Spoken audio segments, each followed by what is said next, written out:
Freddy versus Jason, King Kong versus Godzilla, Hogan versus The Rock. None of these can compare to the colossally epic shit showdown that we just watched. We watched Dahmer versus Gacy. We watched it so you don't have to. So you know what time it is. Horror, so bad it's scary. Splitting up is never okay. Plot, who needs it? Don't turn on the lights. Cars don't ever start, but that's alright. Running upstairs instead of out the door. Good acting, what do we need that for? Horrible horror, so bad it's scary. Enjoy the show, but not really.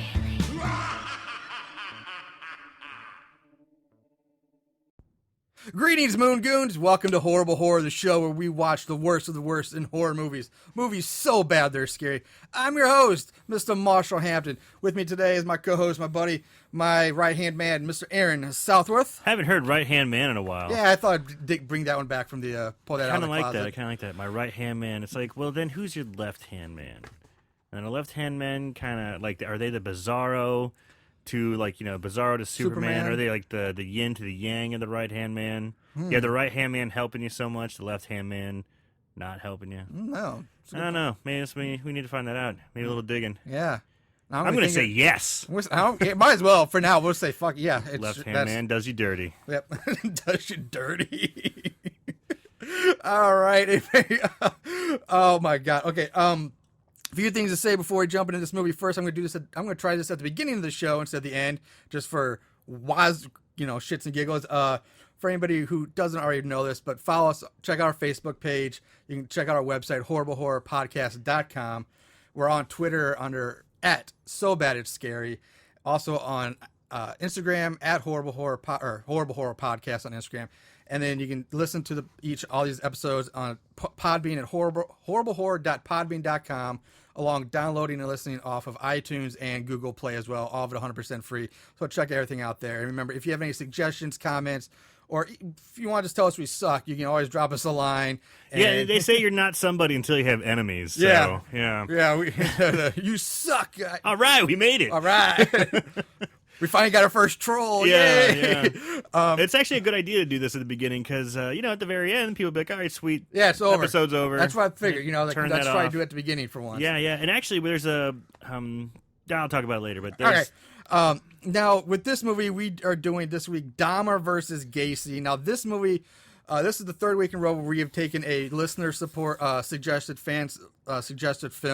Dahmer versus Gacy was suggested to us by Mikey Venture. So shout out to him. But you know what? Fuck you, Mikey. Fuck you in the most sincere and respectable way possible. Yes, with all due respect, Mikey, fuck you. But you also got to come hard on that, son. Ugh. We're still here. You thought you could get us with this piece of shit movie? I don't think so. Still in the house. Still here, son. But I gotta start drinking. Yep. Popping open the booze. Get it going early. All right, so Dahmer versus Gacy. Because I will say, Mikey, to talk about this, I've got to have a couple in me. Yeah. I do not blame you for that. This movie was released on April 24th in 2010.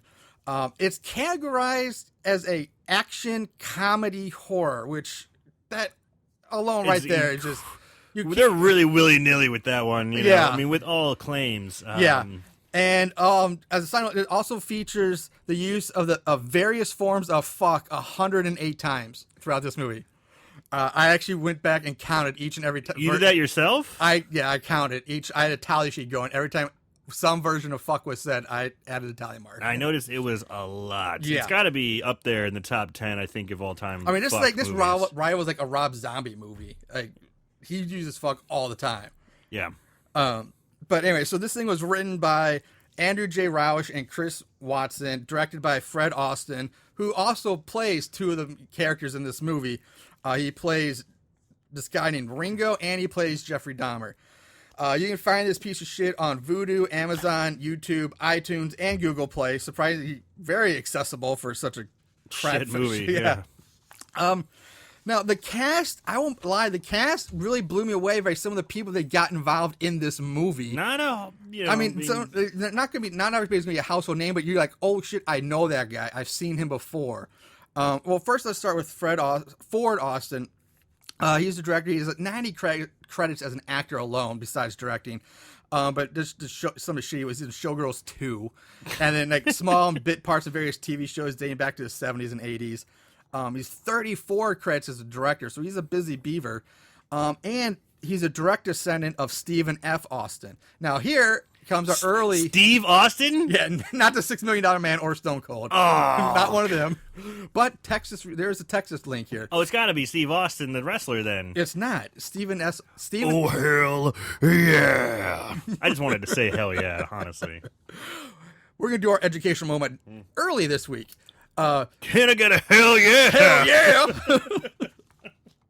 Stephen F. Austin was an American expressario, which is a person who's been granted the right to settle a land in exchange for recruiting and taking responsibility for the new settlers.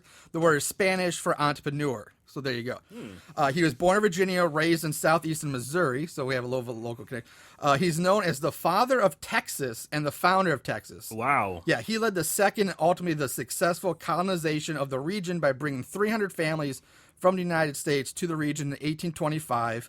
In addition, he worked with the Mexican government to support immigration from the United States, and numerous places and institutions that are named in his honor, including the capital of Texas, Austin. Texas, Austin County, Austin Bayou, and Stephen F. Austin State University, Austin College, and then a plethora of K through 12 schools. And Stone Cold Steve and Steve Austin. And the $6 Million Man then.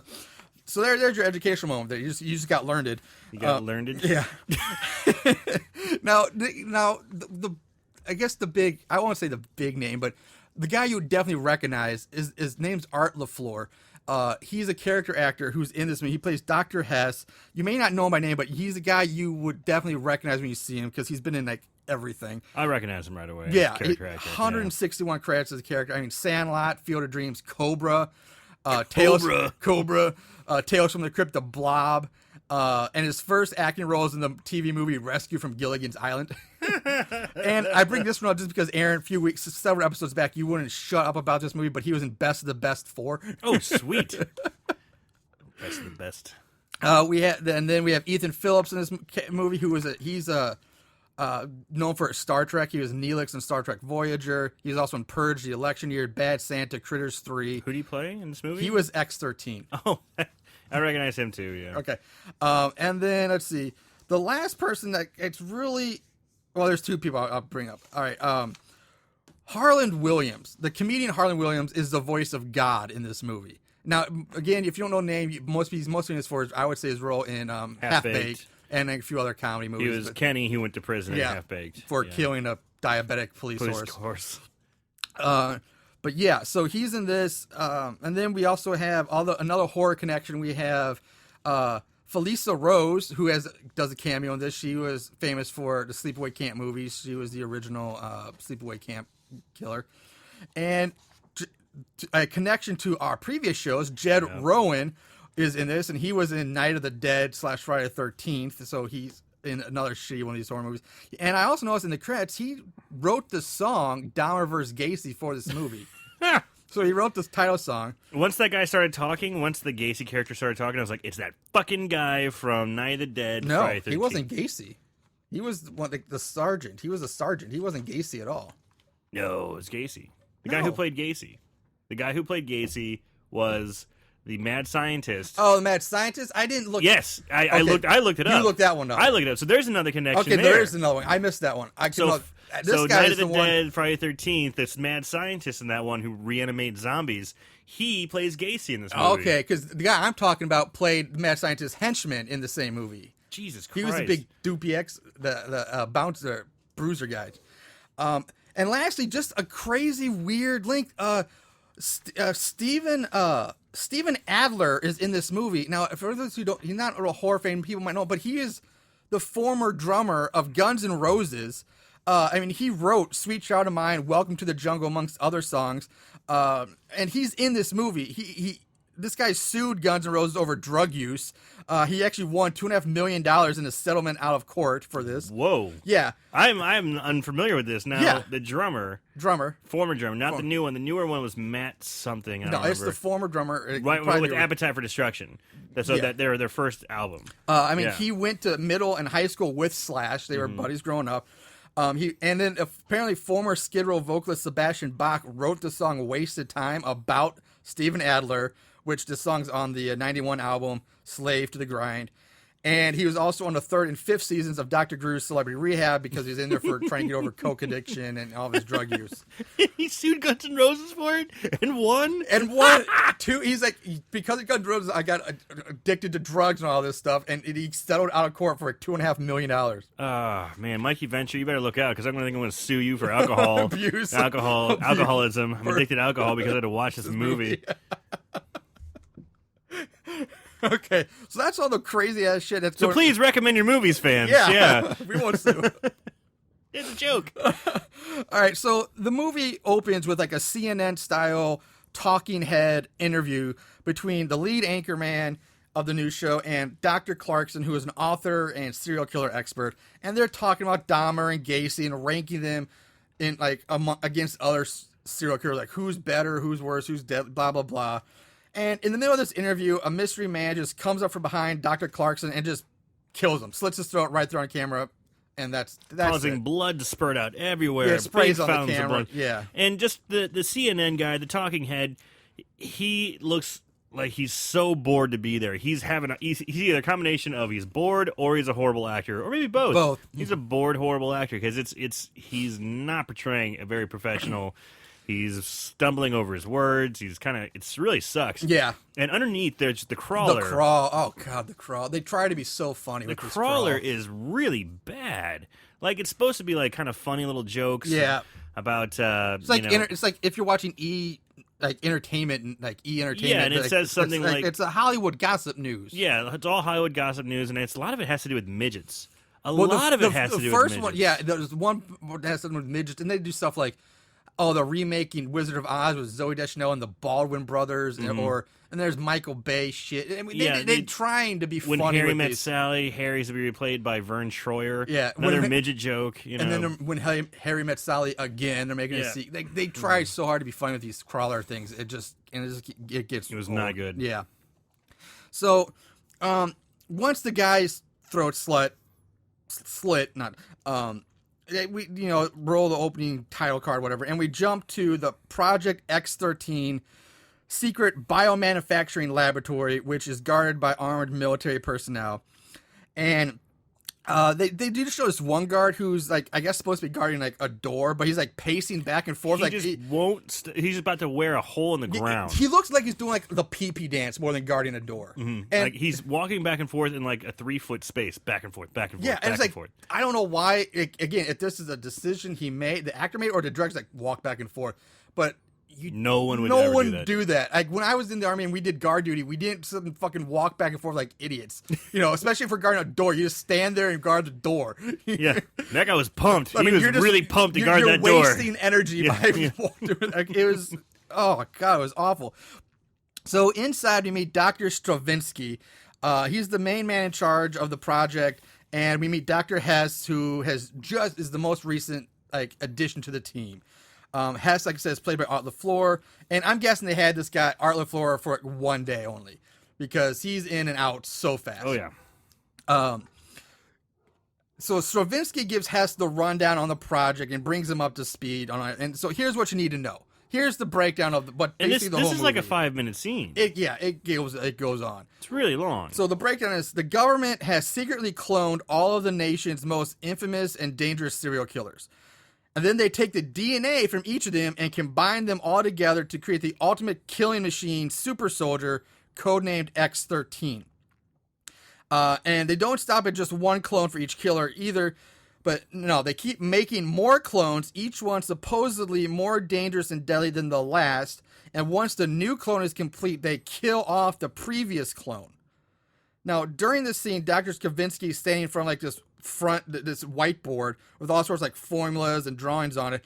And I just found, I don't know if you noticed, but I found it funny that the drawing they have like the X13, like he keeps pointing this to the arm. He has his X13 is in side profile, and his arms are straight out like Frankenstein with his wrist like and fingers pointing downward, which is really an odd, very effeminate like pose. And then to make it even weirder, I don't understand this. They gave it a cock bulge. Why not? They gave like this whiteboard drawing a cock bulge. Like they gave it like what is that called, a codpiece? Yeah, he's wearing like this little. Yeah, he's got a codpiece. It's like why? That's just an odd choice for a drawing on a whiteboard. So, that's basically what you need to know. Now the movie and the murders they have are like Dahmer, Gacy, Bundy, Ed Gein. They even mentioned Rafael Ramirez. They mentioned Rez. Thank you. Who I mentioned. I was talking to somebody the other day about Rafael Resendez Ramirez. He was a murderer who rode the trains. Actually, he came through Southern Illinois, Southern Missouri as well. That was a big scare. When he was riding trains through town or something. Yeah, they did. That's one of the names they did mention. Thank you. I would not have remembered that. But of course, Dahmer and Gacy. Those are the big, that's the one. So we jump 2 weeks ahead now. We're 2 weeks in the future, and Hess is in his office writing in his journal about his thoughts on the project and the progress and everything like that, how it's going. And he gets a call from a frantic Dr. Stavinsky, who warns him that due to a fire in the lab, that the Dahmer and Gacy clones have escaped.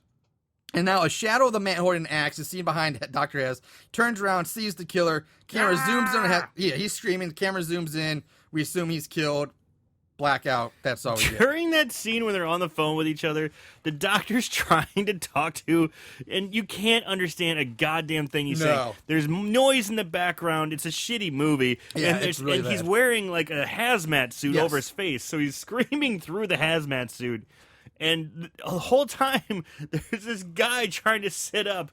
On an operating table. He's got a straight jacket, so he's like wiggling around, trying to sit up all the time. It was so chaotic on one end. And on the other end, the guy's just like, oh, really? They escaped? Yeah. And the other one's, yes! They escaped! Oh, God! Ah! And he's freaking out. And he's like, oh, that's too bad. I know! Ah! But he's trying to hold a normal conversation. I'm just like, this is so, like, bipolar. Yeah. I'm watching this, I'm just like, everything's extreme and happening. Aren't they in the same building? Yeah. Aren't they like just get up and walk down the hall and help them? You don't. Yeah. You don't really. You have no idea how. They're obviously in the same place because he gets killed by either Gacy or Dahmer. Yeah. So you're in the same place. Yeah. Wouldn't you hear alarms or something? Yeah, that's a good point. Like, if this is a top secret military facility or any kind of government facility, if there was a fire, there'd be alarms going off all over the place. I mean, it wouldn't be an isolated. You would know. I was just kind of like, what the fuck? That's a great point. I completely overlooked. So now we watch some random soldier carrying a large black case, gets into a truck, drives off the base. He was pretty fat too. He was wearing knee guards. Now, I did notice like they show a shot of like inside the truck, like pointing out through the windshield, and that when the truck drives away, which is supposed top secret military base, that it's right across the street from like a nice residential like a nice home, yeah. I know. It's like a nice little suburb right there. Top secret. You're in the burbs. Yeah. Top secret. I guess hiding in plain sight though. That's the ultimate top secret. There you go. Yeah. But as soon as the truck is off base, we get several quick shots of various dead soldiers who have all been murdered. Now, the best one is the last guy they show, who for some reason is upside down in a corner. He was the pacer. Okay, and I just want to know what the hell this guy was doing that he ends up like in the corner, upside down, legs in the air, head, like on his shoulders and head. Yeah. Like, what? Who dies? Maybe in that was his choice again. He's just a weird dude in life and death. It's just the weirdest. Like what? So, now, while the driver is driving the truck, we go back to him, and we see Dahmer pop up from behind him holding like a meat cleaver. And there's just a really hard, fast cut to the body of the driver falling out the driver's side door, Dahmer getting into the driver's seat and driving away. Now, again, I have a problem with this because I want to know who the hell stopped the truck for Dahmer to get out of it. That's a good point. Because if he kills the driver while he's driving... There's no control of the vehicle, the driver can't hit the brakes since he's dead, and Dahmer's in the back seat. Who stops the truck for Dahmer to get out and puts it in park? And puts it in park for Dahmer to get out into the driver's seat and drive off. That's a really good point. Yeah.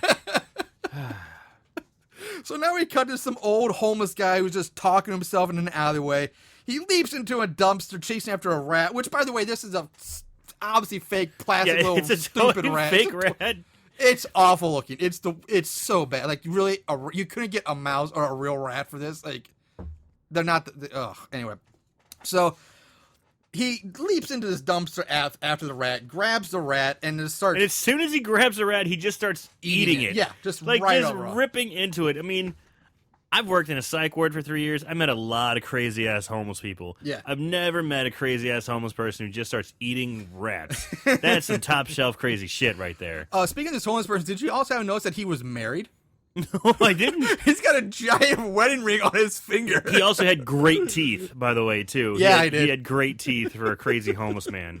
Yeah, the crazy homeless married guy. He's married. So after he takes Beautiful long hair. Beautiful hair. Well kept mustache. I mean, yeah. he's just. I guess he could be new homeless, but he's Fresh homeless. but he's been crazy for a long time if he's devouring rats like that. Yeah. So after a few bites of the rat, he looks up to see Gacy standing in front of him, dressed up in full clown glory. Full clown glory with balloons. With balloons for some reason, because who knows where he got those. And Gacy just immediately attacks the bum on sight. He starts strangling him at first, and then he just kills him by pushing the bum's eyes into his skull with his thumbs, which we've seen like Jason, Mike. We've seen it's people a good do that move, before. though. It's a good move. So there you go. So we go back to Dahmer now, who picks up this woman hitchhiking on the highway. Yeah, she has got booty shorts on, legs Yeah. for days, and is hitchhiking. Yeah. And so Now, she picks him up. They talk for a bit, and then she's like, "Oh, Yeah. I've seen you on TV, haven't I?" He's like, "Yeah, I've been on TV a few times." You might recognize. He's like, I know I recognize you from somewhere. Yeah, bitch, it's Jeffrey Dahmer. Yeah. And he's like, "Oh, well, you must be famous then, and because you picked me up, let me do something nice for you.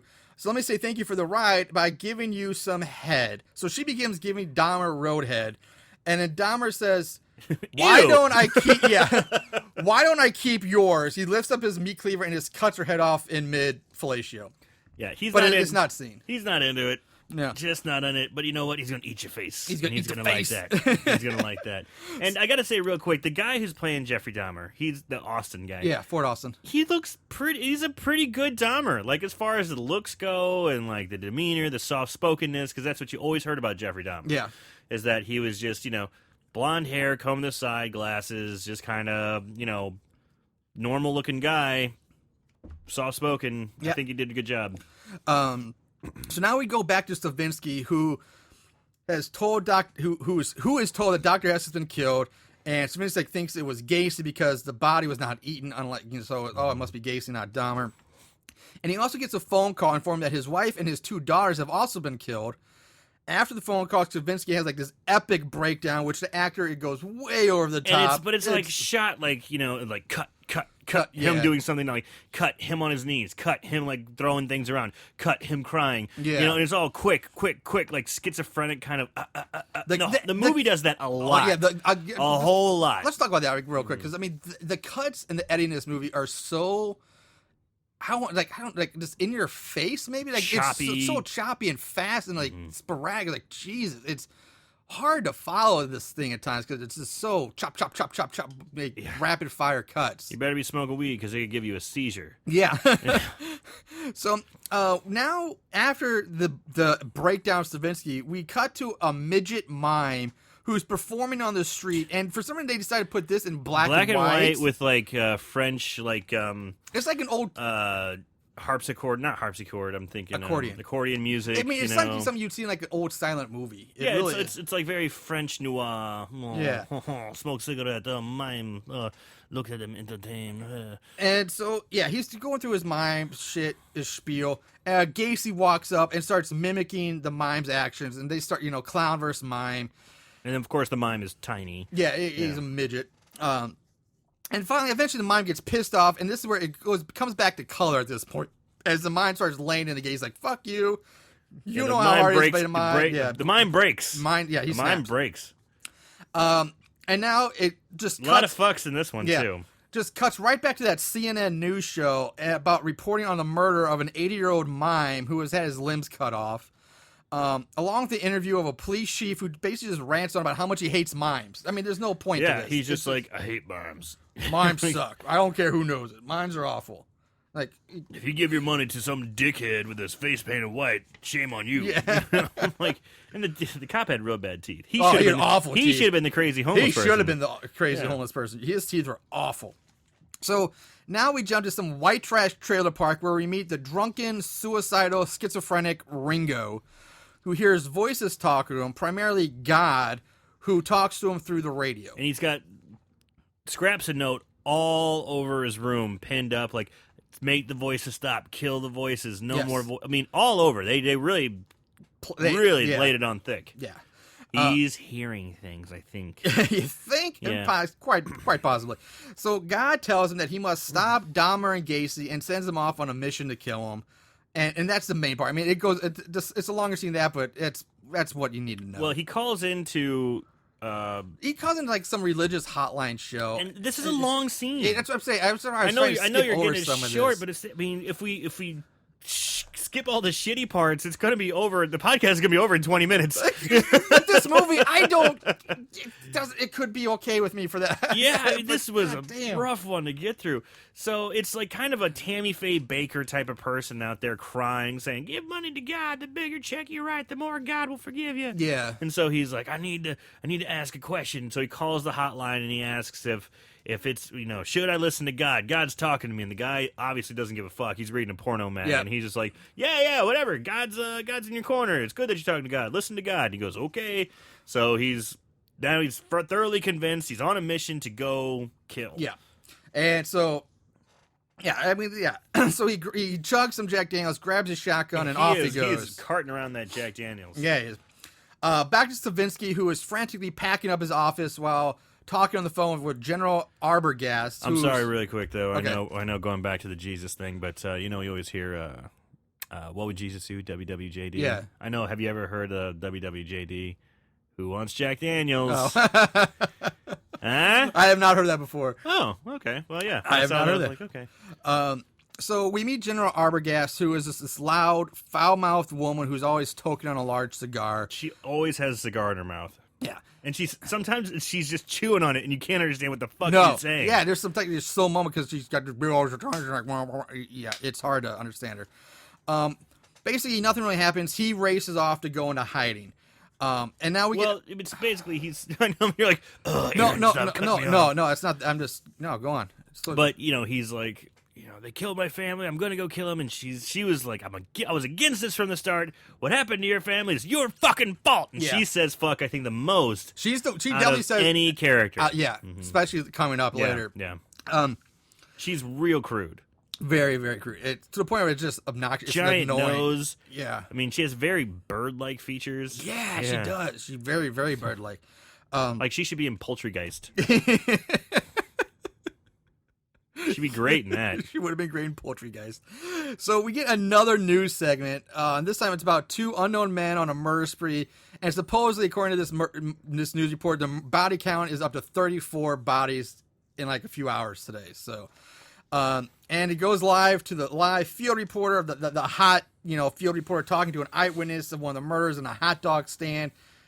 It just goes on. And if you want, I mean, I could skip this part. He basically just gives a description of witnessing the murder, Yeah. and it's, again, they're trying to put humor into it, but it's not funny. No, it's not. It's not really funny. It's just kind of more, it seems like, well, this guy's just ignorant, and he's not doing good punchlines or good delivery, or it's really, I mean, I get what they're trying to do, but it's really poorly done. Yes. And I don't get me 100%. wrong, I love like the trauma type movies or something cut from that cloth, and I think that's what they were trying to do here. But fuck, Yeah. it was bad. Very bad.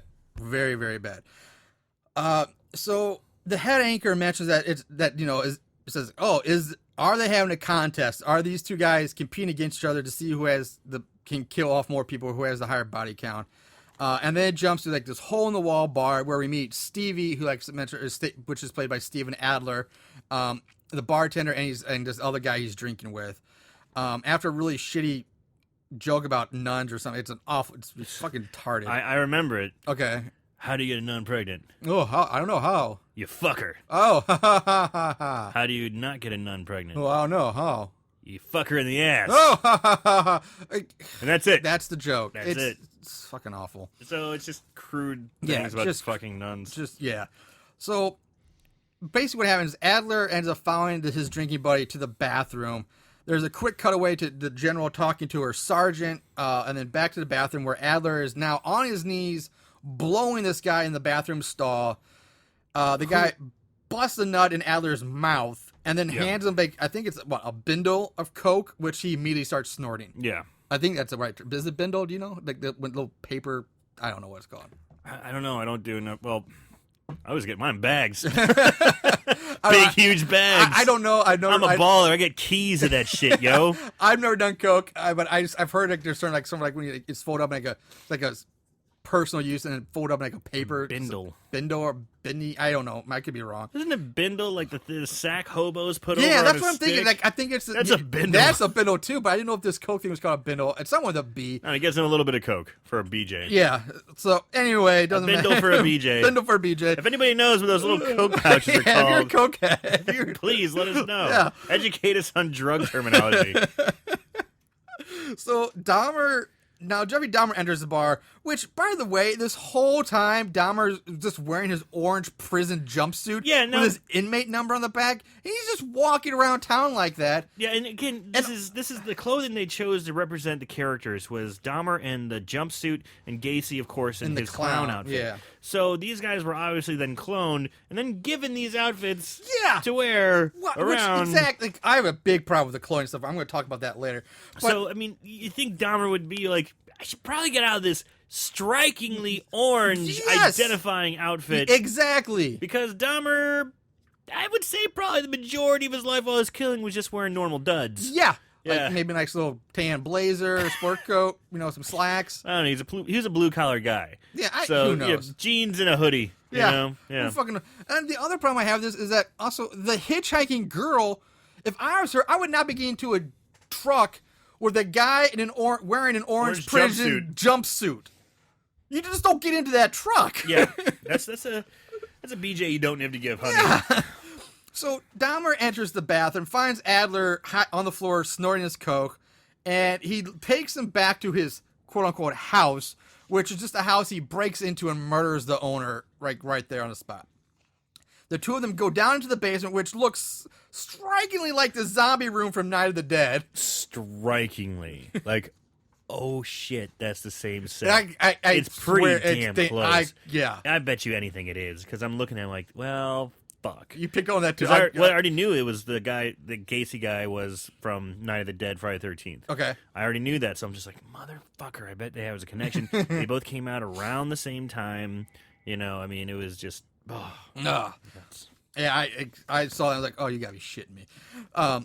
So Dahmer gives Adler another, bindo or whatever, another bump of coke or whatever you want to call it. There you go, we'll call it bump. And then basically just mouth rapes Adler. I mean, Dahmer forces Adler to give him head. He takes this coke and it's like, it's got to be tainted or something because they have a scene where he's like, whoa, and the camera works all Tracy and he's, I don't feel so good. He's like, you okay? You okay? Dahmer takes out his cock and just shoves his bum onto it. Yeah, it just shoves Adler's face right in. And he jumps right into it. Yeah, and so he's getting head, and then while Dahmer is getting basically mouth raping this guy, he picks up a power drill and kills Adler by drilling into the top of his skull while he's still getting head. Which I believe is something Jeffrey Dahmer did in his actual murders. Huh. That was like I don't know. one of his things. Yeah, at least he did it once because it was a news of a guy who ran out. He was getting drilled in the head, actually escaped, ran out. People found him, but he was so fucked up. He's like, no, he's my friend. He's hurt. I'm taking him back to my place. And went back in, and no one called the cops. Oh. Do you remember hearing I have heard Does that sound something familiar? about that. Yeah. The part about how he escaped and brought somebody back, I remember hearing something about that, but the drill part, fucked him up with a drill. Like he was like all, he couldn't really communicate. He had his fucking head drilled. Yeah. So, Jesus Christ. So after Adler is dead, Dahmer goes on to fuck his corpse. And he's still kind of blinking. Yeah, and I'm moving thinking for someone who is supposed to be dead, Adler's eyes open and close a lot. In this Yeah, scene. yeah. So I'm wondering if he was like lobotomized or something. I don't quite get. But yeah, I mean, the Dahmer guys take off his whole clothes. He's got him bent over, and you just see him just like going to town on him. And it's just like Jesus, man. Yeah. And then so when he's done fucking the corpse, Dahmer leaves the house, which just inexplicably explodes behind him. Just boom, explode. Like It made what? no sense. I know.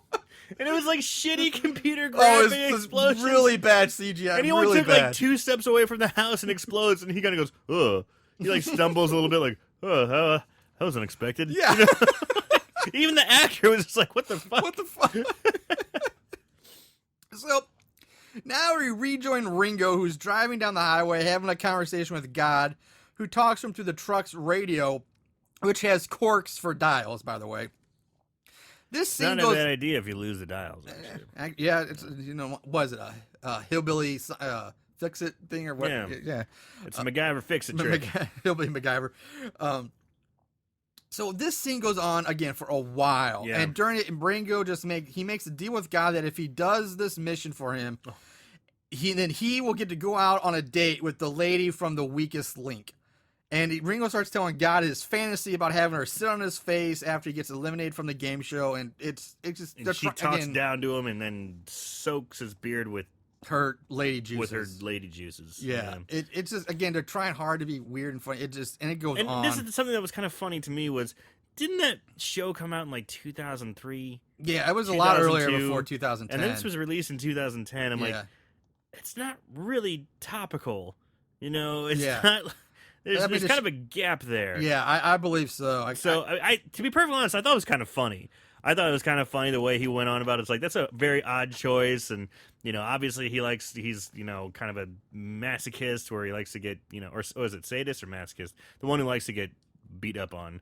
I think that's sadist. Yeah. So he's kind of a sadist and, he's, no, masochist. I don't know, whatever. I'm not into that stuff. But, Not masochist. I think sadist is beating other people, and masochist is taking the pain. again, fans, if you know, let us know. But I thought that was kind of funny. I thought it was funny. Odd choice of character, though, because it was just, like, why wouldn't you do some sort of TV show where you get eliminated by anybody else, but, like, American Idol or something. Or Scary Spice from America's Got Talent. Ooh, scary. Mel B. Ooh, Scary Spice. Scary Spice. Alright, so now we get another fucking news segment, and it's just the same guy saying, oh, we have confirmation it is indeed a murder contest, but we still don't know who these killers are. But they have outlines of both Exactly, Dahmer we don't and know Gacy. who they are, but we have a guy in a clown outfit. Perfect silhouettes Yeah. of each character. Exactly. I thought the same thing. This is such bullshit. So the anchor, again, sends it out to the field reporter who's interviewing 3 hot women who are all, like, super fans of, like, the mystery serial killer. And, like, we love serial killers, and they're so hot, they're sexy, and blah, blah, blah, and they're awesome. And, I was waiting for some titties here. yeah. But No. no. No titties in this movie, which honestly, it doesn't matter. It wouldn't have helped this movie anyway. Would have been kind of nice. So back to the general on the phone with Stavinsky's replacement now. So they brought in a new doctor to replace him. She wants him to unleash X-13 in hopes that X-13 will track down and kill Dahmer and Gacy. Now remember, X-13 is the ultimate combination of all serial killers at their most hypersensitive. So they've already ramped these serial killers up to like maximum levels, then combined them all into one person. Yes. So that's their plan. Yeah. Is to release the ultimate version uber serial killer upon the world. Yeah, so to stop Dahmer and Gacy. The doctor warns her exactly that X-13 will probably kill more people than Dahmer and Gacy combined. And if he does kill Dahmer and Gacy, then who's going to stop X-13? And then Joan's like, I don't give a shit. I don't care. Fucking do it.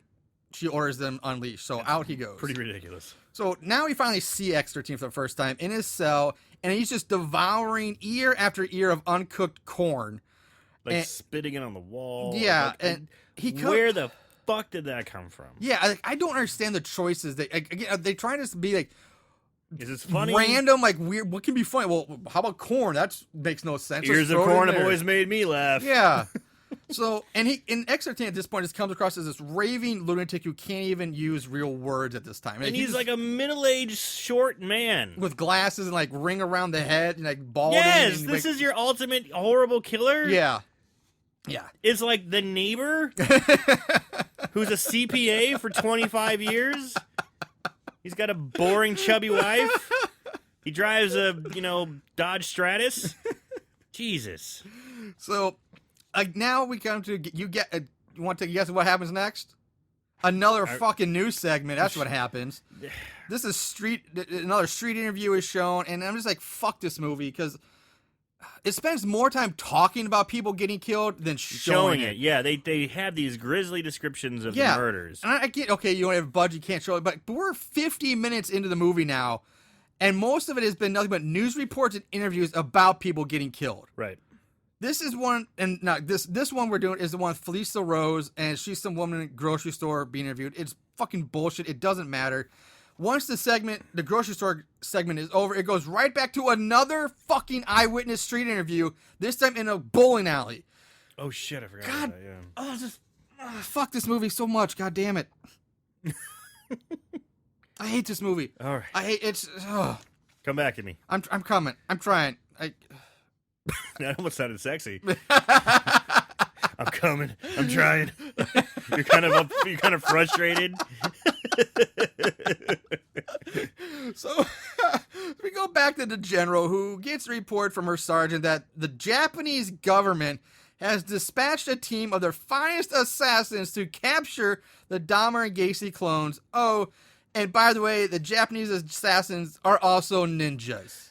I gotta admit, at this point I went, all right. I did. I kind of went, all right, okay. All right, here we go. Maybe and this is the same thing, because after half an hour I paused it to see how long. I'm like, it's only been half an hour? Fuck. And then I'm like, I pause again, it's like, it's only been 56 minutes? Fuck.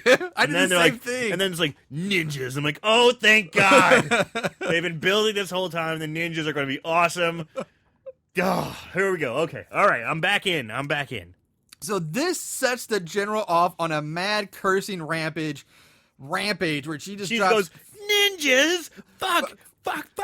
And how many times did she say she fuck? drops 42 F-bombs in rapid fire succession in this scene. 42. And she doesn't say anything else. Nothing else. Then she almost squawks at the last couple. Yeah. Like very bird-like. Yeah. So now we go back to Ringo in his truck. God directs him to some rural area out in the middle of nowhere and tells him to dig up a box. Now, Stravinsky is shown grabbing food from a grocery store, driving to his hiding spot, which is just some house, probably his own house. In this whole scene of him buying food, he's frantic, he's running, and then he's fallen over 3 times. Yeah. He's tripped and fallen 3 times. Is it for comic relief? Yeah. It's not funny. It's not. Just... It looks like he's trying to do pratfalls, but it's like poor timing, and it just makes me think he's an idiot. Yeah, he's clutch or something. They try so hard to like force comedy or silliness in this movie that it just makes it so much worse because it's so blatantly forced and out of place. Right.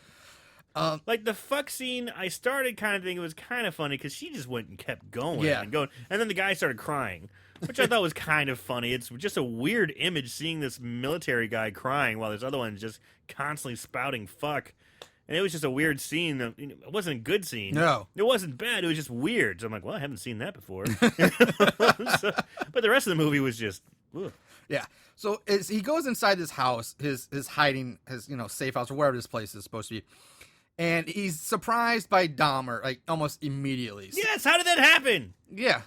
Like, how does... This house was empty. The whole place was completely empty. Yeah, there's no furniture at all. It's an abandoned house. Yeah. It's like a house for sale. There's nothing in it. Exactly. But Dahmer knows exactly where he's going. He's already beaten him there. And Stravinsky just passes out at the mere sight of Dahmer. This is someone who says, I'm going to go kill Gacy and Dahmer. I'm going to get revenge on my family. I'm going to get him. And as soon as he sees him, he passes out. Yeah, exactly.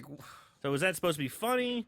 I mean, I don't know. There's so much about this movie that makes no sense whatsoever. I mean, 0 sense.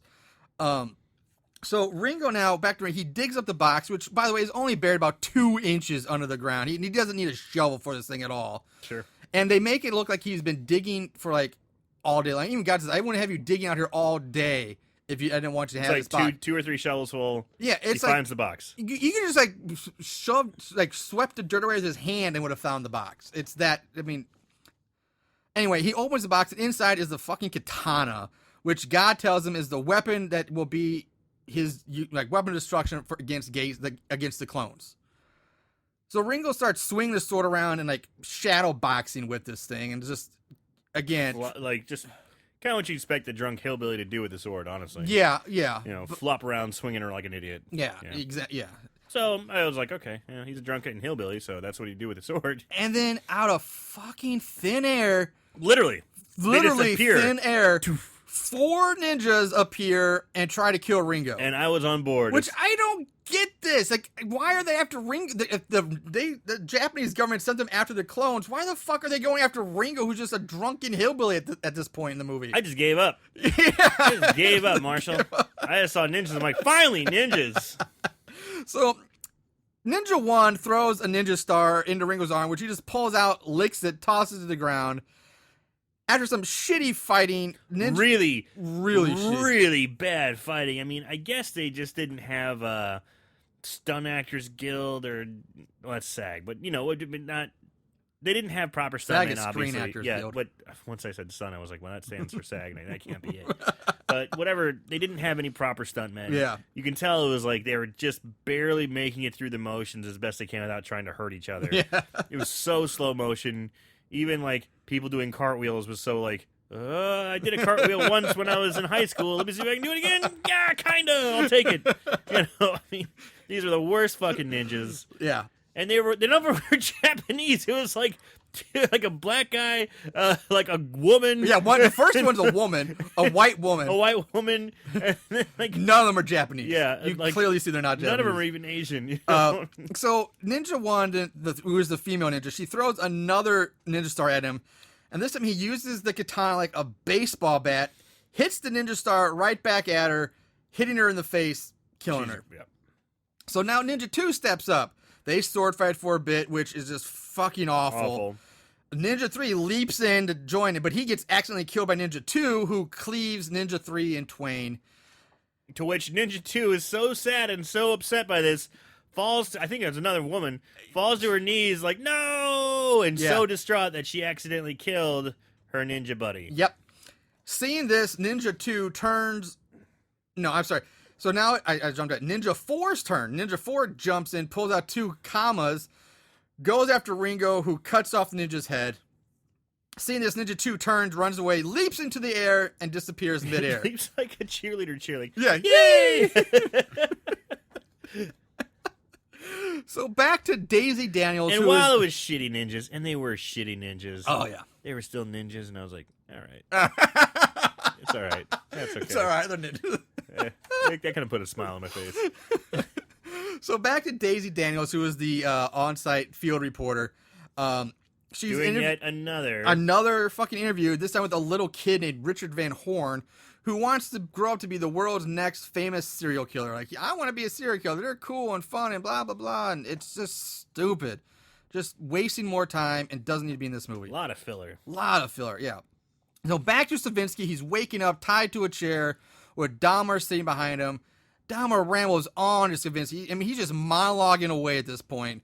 He talks about killing a rabbit, drinking his blood, and fucking the rabbit in the ass, and just goes on and on about weird shit. And Dahmer keeps telling Stravinsky stories about all of his murders, and like, I did this and I did that.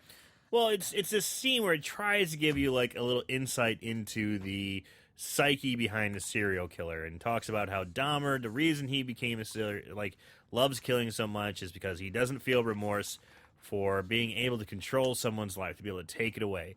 And it's supposed to be kind of, I guess, the scene where you kind of get, it's more of a serious scene. There's no jokes really in it, except when I don't know, fucking a rabbit in the ass. Until the end, when he talks about killing the rabbit, fucking it in the ass, and then wearing it like an oven for a week. Yeah. You know. So, but up until then, it was like kind of a serious, it changed tones. Okay. I mean, don't get me wrong, it wasn't good. No. I'm just saying it's different. So at this point, Gacy now walks up to this house, which again, why does everybody know where this house is and that they are in this house? They just have They're just there. serial killer vision. I guess. They're like the Terminator. predator vision or Yeah. something. They see, who knows? So he knocks on the door and then hides behind a tree when Dahmer goes to answer it. See nobody. Dahmer goes back to Stravinsky. Gacy enters the house, finds Dahmer staying over Stravinsky, and so now we're an hour and 8 minutes into the film, and Gacy finally opens his mouth and gets his first lines of the whole movie, which is just, "Hello, boys. Can't have a party till the clown comes in." Yeah, so it's an hour and 8 minutes in before Gacy even talks. speaks. Yeah. So the two of them bicker back and forth over each other's killing methods and the number of kills, and basically, I'm better than you. No, you're better. Blah blah blah. It's kind of funny. You know, their exchange back and forth. I mean, this is probably one of the better parts of the movie. They're arguing over. Yeah, I will say the conversation between Dahmer and Gacy, up to this point, is probably the best exchange of the whole movie. Yeah, and it's not great by any means, but it's still the best of the movie. You know, it's kind of funny. It's like, you give a bad name to homosexual serial killers because they just happen to both be homosexual. And then he talks about how, you know, it's like, I was man enough to rape my little boys alive. You had to kill him. And then Dahmer goes into why he enjoyed raping and killing dead boys in comparison. It's kind of, just now talking about it, I'm finding it hard to repeat because I'm like, ugh. Yeah. And he makes fun of Gacy for, well, you're a fucking idiot because you kept the bodies underneath your crawl space. You think that wouldn't smell? I mean, the whole neighborhood must have smelled that. He's like, well, you'd be surprised what some scented candles can do, you know. But anyway, so eventually, during this back and forth, Stravinsky is trying to cut off his ropes with a Swiss Army knife. And then all of a sudden, Rob, the next door neighbor, just walks in holding like a tiny cake. Okay. It just comes out of nowhere. Okay. And this was awesome. I gotta admit, I kind of like this. He shows up. Hi, my name's Rob. I'm deaf, deaf. but I can read lips. He's talking with the kind of the deaf voice, and he's got his shirt open. He almost It's more like a kimono. It's like a long kimono. He kind of looks like Buffalo Bill or Buffalo Bob from Silence of the Lambs. Buffalo Bill. Buffalo Bill, yeah, when he's like, you know, when he puts his penis between his legs, like, would you fuck me? You know, Maybe a little bit. He kind of, but he had all these Mardi Gras beads. And he's got like a dozen Marty Bog bead necklaces around his neck. It's like a kimono and holding this tiny little cake. Yeah, Buffalo Bill. Yeah. He like, kind of looked like Buffalo Bill. So Like a deaf Buffalo Bill. with a fruit tart. You know? it's tart. There you go. Big fruit tart. Gacy invites Rob in to join them, and then Dahmer just instantly stabs him to death, and Gacy joins in, and they both kill the guy. I mean, that's it. That's it. So for some reason, I just like the choice that he had Mardi Gras beads on, brought a cake, and he's deaf. I don't know. I was just like, that's weird. Yeah, it's definitely weird. So after the murder, Dahmer asks like why Gacy's here in the first, and Gacy's like, well, probably the same reason you are. And he goes, I was in hell enjoying a perfectly good card game with Charles Darwin and Ronald Reagan. Then some asshole brings me back to this fucking world for some stupid experiment. Dahmer said, yeah, that happened to me too. And this is where I said, hold on a second. Like, this is where I'm going my little rant here, or tirade. Oh, this is what you're going to be upset about. Because it's bothering me. Because, okay, these guys are supposed to be clones of Dahmer and Gacy. So if they're clones, why would they have been in hell in the first place? Because they were made in a lab. And honestly, if they're biologically the same DNA wise as the originals, but they would have their own thoughts and they wouldn't have any memories of killing people because you can't transplant memories. Like if DNA isn't in your, like they're clones. Like, well, then they wouldn't have any memory of any of the kills that that's they what did, I'm saying. or Like, any memories whatsoever. That's what I'm saying. They shouldn't. If they're clones, they'd be a blank slate. Yeah, the DNA biologically they'd be the same, but they'd have a completely blank slate in the cognitive department. I totally agree, Marshall. And so, like, they'd be their own. Like, this bothers me. It bothers me. Someone's like, "Why? If you're in hell, like, no, you're not in hell. You're a clone. You were made in a petri dish. There's no hell." You're also watching Dahmer vs. Gacy. Yeah. So Gacy then tells Dahmer that he's here to kill Stravinsky. He's like, "Nope, he can't because I want to kill him too, and I was here first, so I have dibs." And they argue over this for a bit, which leads them to fighting each other. Finally. Yeah, and by the way, for some reason, I don't know about you, but during this whole scene, Dahmer sounds super Canadian for some reason in this scene. He does say a few times. He got like an accent all of a sudden. He's like, Dahmer, like, what is going on with Dahmer's voice? Dahmer was from Milwaukee, Yeah. Wisconsin, which is northern state. Was but Dahmer from? I thought Gacy was the one from Milwaukee. No, Dahmer's from Milwaukee. Gacy's from the Chicago area. They're actually not too No, far apart. I had him backwards. I thought Gacy was Dahmer was Chicago. Gacy was No, they're actually not too far apart. Okay. But even so, Milwaukee's southern Wisconsin. Yeah. It's only like a 2-hour drive from Chicago. Yeah.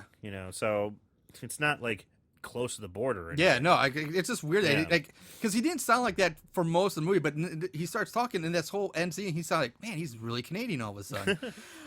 So the two of them fight, and of course, it's god fucking awful, and it's really lame and hard to watch. This fight scene. Stravinsky finally manages to escape, flees the house. Now, during this fight, this is when I first noticed that Gacy has been wearing blue Crocs throughout this whole movie. He's just wearing blue Crocs. Crocs. That's funny. So this fucking fight, it's so bad, and that the only thing I really remember from it is that at one point Dahmer bites Gacy on the ass. So because they do it in slow motion. Okay. Like super slow motion. You see like Gacy reacting. Like, ah! It's pretty ridiculous.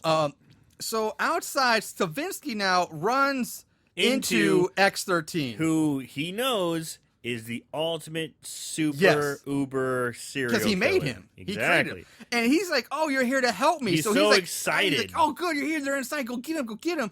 And he even kisses X-13 on the cheek. X-13 raises a meat cleaver and hacks at Stravinsky. Stravinsky is stabbed in the chest by the cleaver, which in itself is bullshit because the meat cleaver is not a stabbing weapon, it's a chopping and hacking weapon. So he should have a large gash on his chest, not a puncture wound, goddammit. Science! I hate that so much. So anyway, Stravinsky falls to his knees screaming, why? And then he dies. Because you're an idiot. Yeah, you're a fucking moron. How this guy is a doctor at head science program of anything just boggles my mind. So, also, X-13 has, like, husks of corn sticking out from his hat and his pockets of his white jumpsuit. Again, a ridiculous choice. It's like, why? He's just carrying around corn. So, X-13 enters the house, finally speaking English, says, hi, fuckers, to Dahmer and Gacy, and then takes a bite from another ear of corn. X-13 chases Gacy through the house. I use the word chase very lightly here, because it's like they're... Because Gacy, the actor's a big boy. Yeah. He's like... Which, he's got to be close to 300 pounds. He's probably more than that. He's probably like 325, 350, I would imagine. He's got to be like 6'4", 6'5", right? He's a tall guy, too. It's hard to tell because is he that tall or is everybody else around just shorter? You Which, can't really tell. Gacy was only 5'8". Yeah. Or 5'7", I think. Yeah, he wasn't. They weren't big tall, men. No. So and then X-13 gets the upper hand on Gacy in the kitchen and then shoves an ear of corn down Gacy's throat while saying, take my cob. Gacy dies. X-13 picks the cleaver back up, walks away. X-13 finds Dahmer. The two of them have a standoff and an exchange of words that rivals only history's greatest works of literature. They go back and forth telling each other that they are going to fuck the other so hard that various things are going to happen to their body. For example, I am going to fuck you so hard that a Donkey Kong arcade machine is going to fall out of your ass and I'm going to have the high score on it. Or this gem, I'm going to fuck you so hard that a residential neighborhood is going to develop on your inner thigh because there will be so much space between your ass after I'm done fucking you that people will want the space. And they just keep going back and forth like these different things. I love that. I thought that part was pretty funny. I would say that was probably the most entertaining part of this whole movie. Dahmer had the best lines. Dahmer owned it. Yeah. If it was like a mic battle, if it was like a roast battle, Dahmer wins hand down because when Dahmer would say something, I'd go, oh! Drop the mic. Yeah. I did like the one about the Donkey Kong machine falling out of the guy's ass and having I like the score. residential space one. Yeah. I don't know. That was pretty funny. It was so elaborate. Yeah, that's so elaborate and detailed. So that's the best part of this whole movie is really that is. right there. That really is. And then they launch into their fight, and again during said fight, two more ninjas appear as they morph out from the wall. They just appear. And so Dahmer and X-13 turn their attention to the ninjas. Dahmer kills his ninja and then humps the dead ninja against the wall before stabbing it some more. A third ninja appears. X-13 kills one by slamming the ninja's head onto a light fixture. While Dahmer is distracted fighting off the other ninja, X-13 runs in, stabs Dahmer in the chest with another ear of corn. With an ear of corn. I don't even know if you could even penetrate skin and bone with an ear of corn. I don't think so. I think it would break. Yeah, I would. I think you could bruise someone pretty good. Definitely.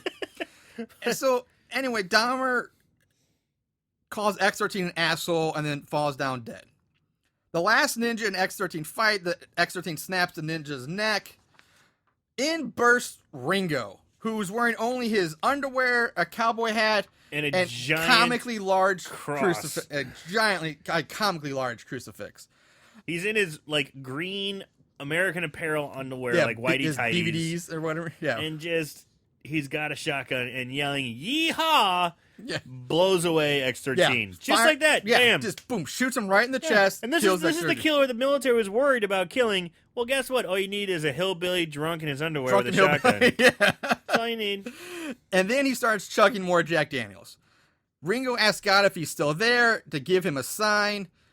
If you're still there, give me a sign if you're still there, God. And now from off screen comes Gacy's hand holding a knife, slits Ringo's throat. He dies. Fade to black.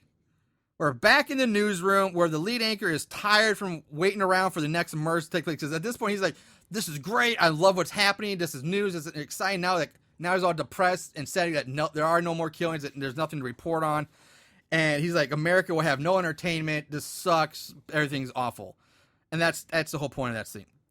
Back to the General Arbogast inner office. In comes the replacement doctor who calls the general sir instead of man, which really irritates me because that's just stupid. Well, she didn't blink. And he tells her that there was another fire and that one of the X-13 clones has escaped again. This time, it's the worst one possible. Cut to Charles Manson hacking up some random guy with a meat cleaver. Just chopping to hell. Yeah, Yeah, Manson chopping. stands up, walks towards the camera, blackout, roll credits. That's Dahmer versus Gacy. Oh, Jesus Christ.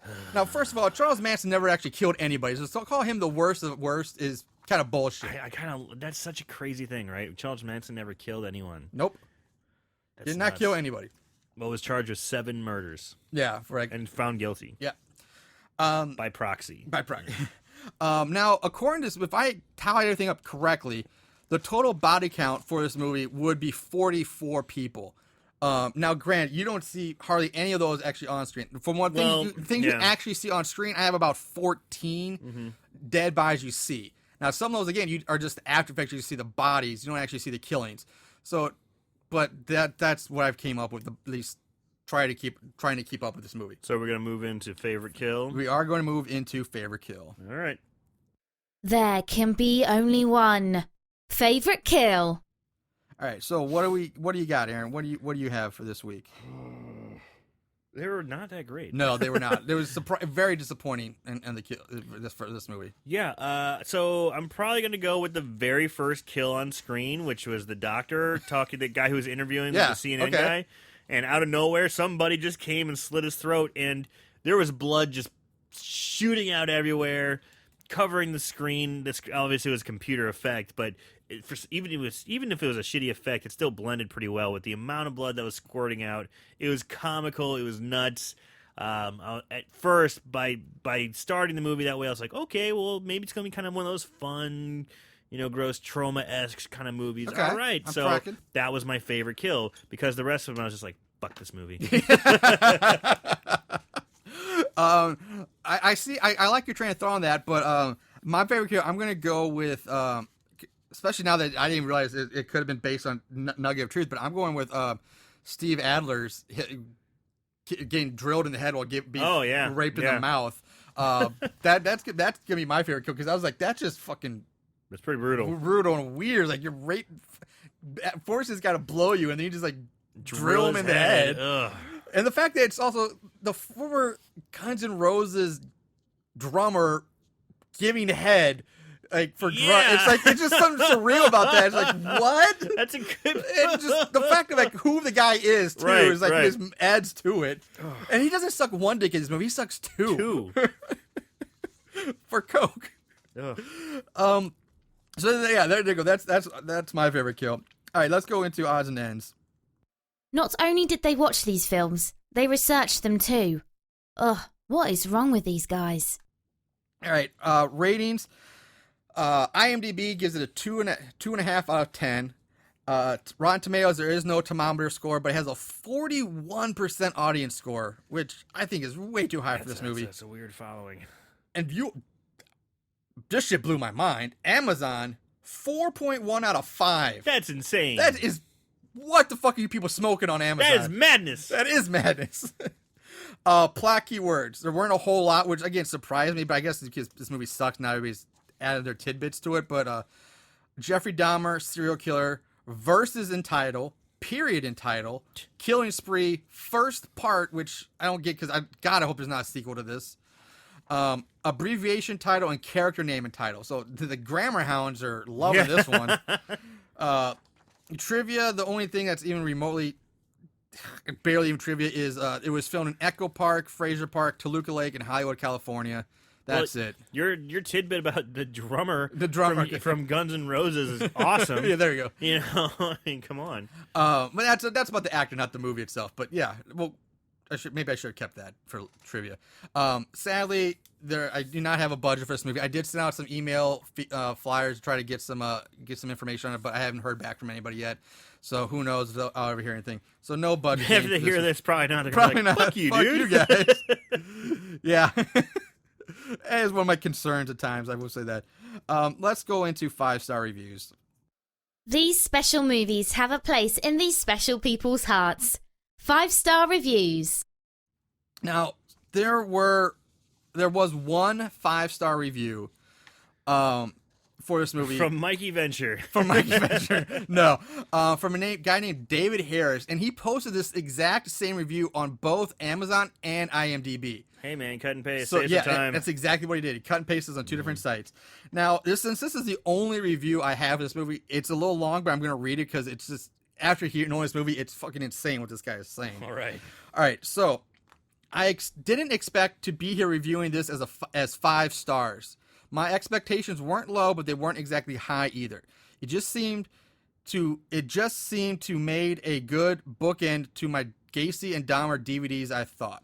But wow, in an age where anyone with a digital camera can make a movie, this B-Fest reminds me of the early John Waters or Peter Jackson, when you actually borrowed money for film to film a movie.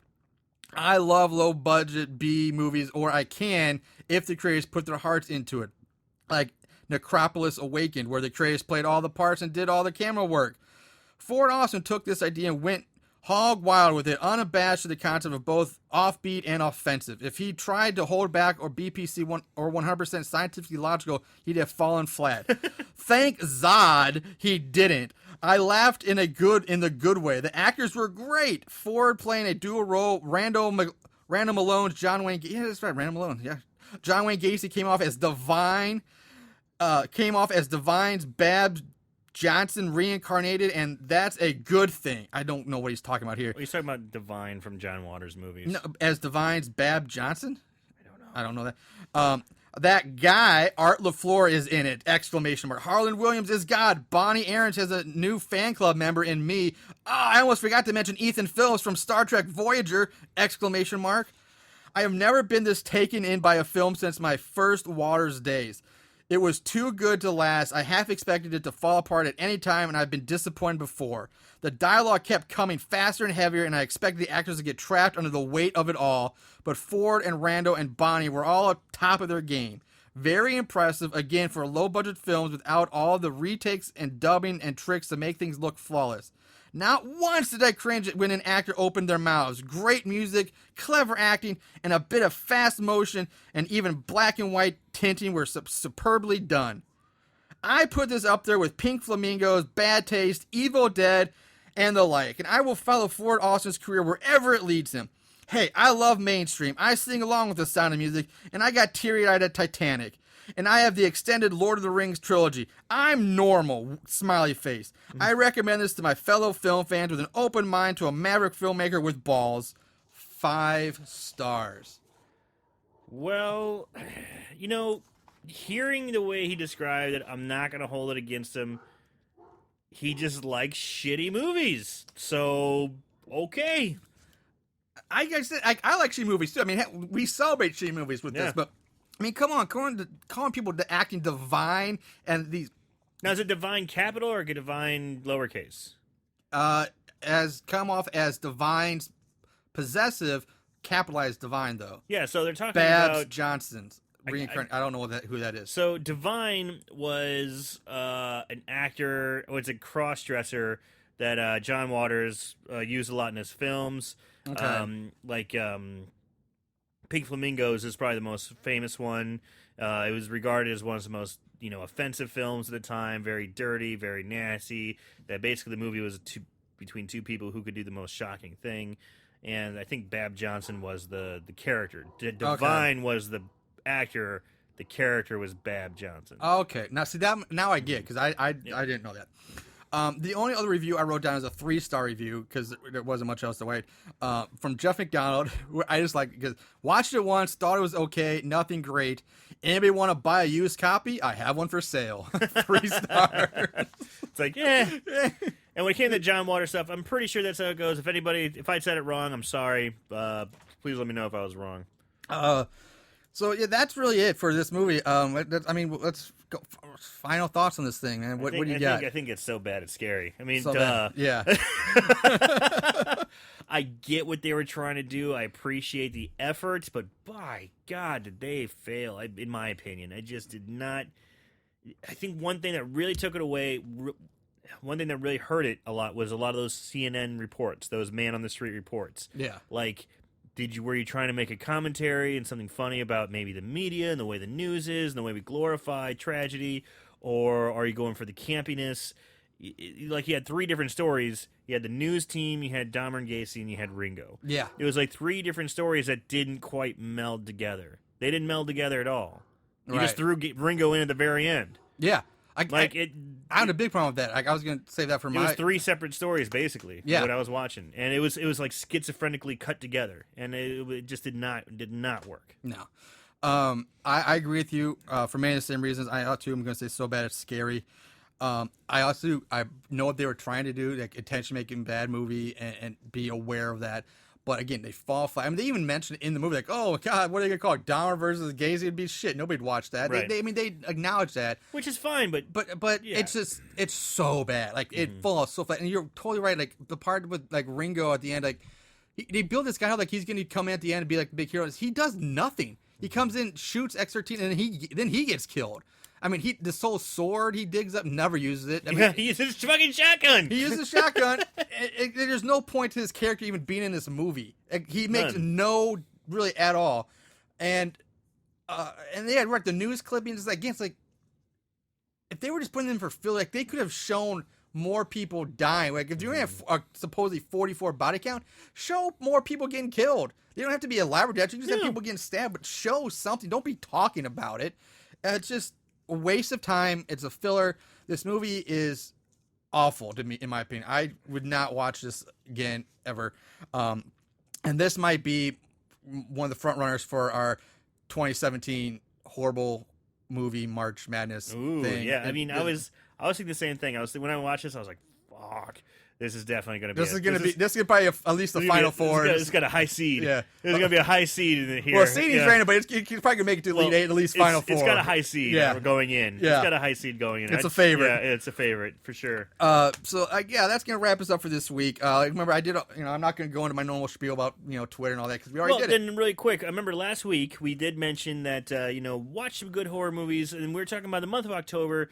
What was I just posted on Instagram one that I recommend people to watch is Behind the Mask, the Rise of Leslie Vernon, the one where he's a new serial killer mockumentary type thing. Yeah, mockumentary looking up to Jason, Freddy, Michael Myers. I like that movie. I put it on Instagram saying, hey, this is a good one I recommend. We watched so many bad ones. Is there one that you thought of over the week? I remember you said this week you'd have one for us. Yeah, that's a good point. Actually, you know what? I was trying to think of something that I have 3 in mind. One maybe I would guess could be considered a little mainstream, but one that I've always loved is the original Descent. I've always loved that movie, partially just because that scares the shit out of me. Even like being trapped on the ground in pitch darkness, and that would freak. No, and crawling through little bitty tunnels, because I'd be terrified I'd get stuck and I would just get wedged in there and be like, I'm done. So that that movie I think is fun to watch. And then 2 lesser known ones. I would recommend one called Christie. I think you can find it on Netflix. When I last saw it, I enjoyed it thoroughly. It's not a gory slasher or anything like that, but there's a nice suspense. I thought it was, for an independent movie that I'd never heard of, I thought it was fairly well done. And then lastly, I'm going to throw out one called Last Shift, or it could be Lost Shift, depending on how, if the pentagram is supposed to be an O or an A in the title. But I thought that was a pretty good one too. I think most people probably heard about that one by now, but those are the 3 I would recommend. I think they're good. Well, thank you for bringing that back, buddy. Yeah. All right. I held your feet to the fire. Yeah, you did. All right. All right. So, yeah, that's going to take care of it for this week. We'll be back next week with another shitty horror movie. So, in the meantime, remember, watch more horror movies and always, forever, keep it tight, y'all.